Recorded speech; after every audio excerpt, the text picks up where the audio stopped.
নমরুদের আর বুঝতে বাকি রইল না, ইব্রাহিম তুমি এই কাজ করেছো। ইব্রাহিম নবী কয় এত কথা জানি না, তার কাছে জিজ্ঞেস করো।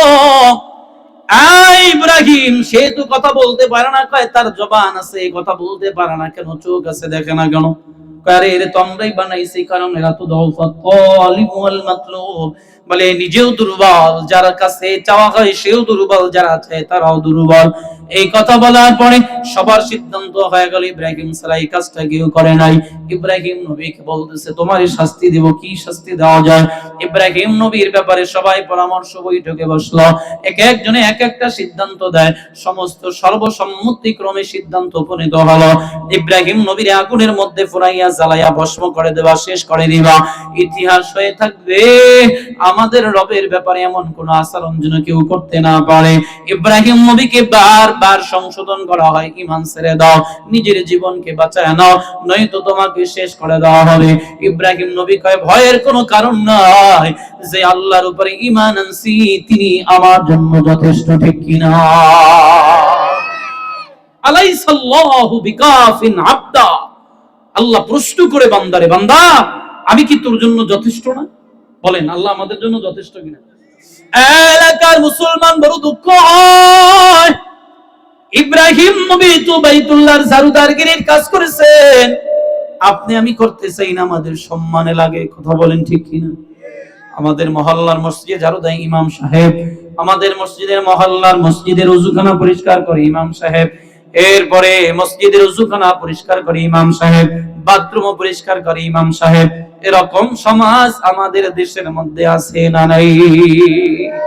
আরে আপনার তো লজ্জা থাকা উচিত যে ইমাম রে দিয়া বাথরুম পরিষ্কার করান, প্রস্রাবখানা পরিষ্কার করান, তার পিছনে আপনি কেমনে নামাজ পড়তে দেন? কেন ইমাম রে বেতন দেই না? ইমাম রে খাওন দেই না? বেতন কত? 5,000, 7,000, 8,000, 10,000। এরপরে 3 বেলা খাওন দিয়া ইমাম রে একেবারে কিনা ফেলাইছে, কথা কয় না?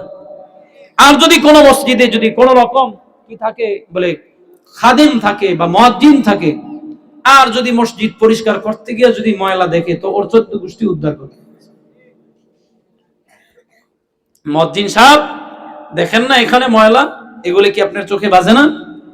কি করেন, খালি খায়েন আর ঘুমান নাকি? কথা বলেন না কেন? ওই ঘরে আর বউর সাথে পারে না, ঘরে ময়লার অভাব না, বাথরুমে ঢোকা জানা গন্ধে, ঘরের বাথরুমের কথা বলতেছে। আর বিছানা যেটা ঘুমায় ময়লার অভাব নাই, বালিশের থেকে গন্ধ হয়, আস্তে আস্তে গন্ধ হয়, বউরে কইতে পারে না কিরে এটা ধো না, কিলে জানে কইতে গেলে আবার উল্টা ধাক্কা খান লাগাই দিবে, যে আমি করবো কেন, তোমারটা তুমি করে নাও না।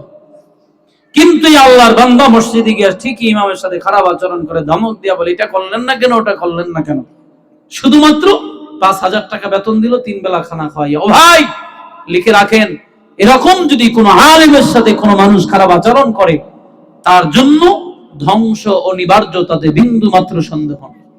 কারণ আলেমকে কষ্ট দেওয়া মানে তার থেকে বদদোয়াটা নেওয়া, কথা বলেন ঠিক কিনা? আল্লাহ সুস্থতার জিন্দেগি দান করে দাও, চলতি পথে সকল ধরনের বিপদ আপদ থেকে হেফাজত করে নাও।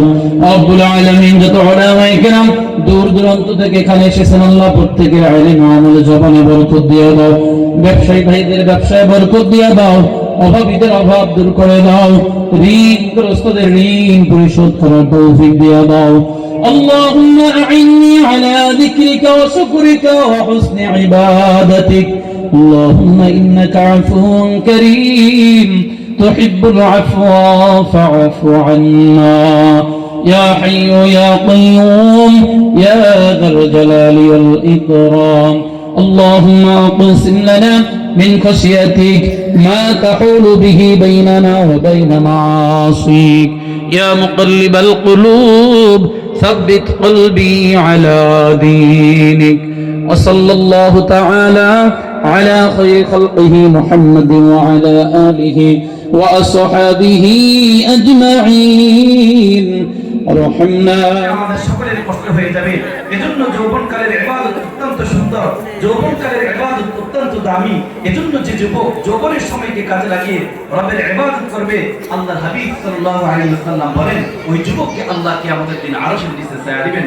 3 নম্বর আল্লাহর হাবিব সাল্লাল্লাহু আলাইহি ওয়াসাল্লাম বলেন ওয়া রাজুলুন কলবুহু মুআল্লাকুন ফিল মাসাজিদ, ওই যুবক যে যুবক তার অন্তরকে মসজিদের সাথে সম্পৃক্ত রাখে, মসজিদের সাথে ঝুলায় রাখে, মসজিদ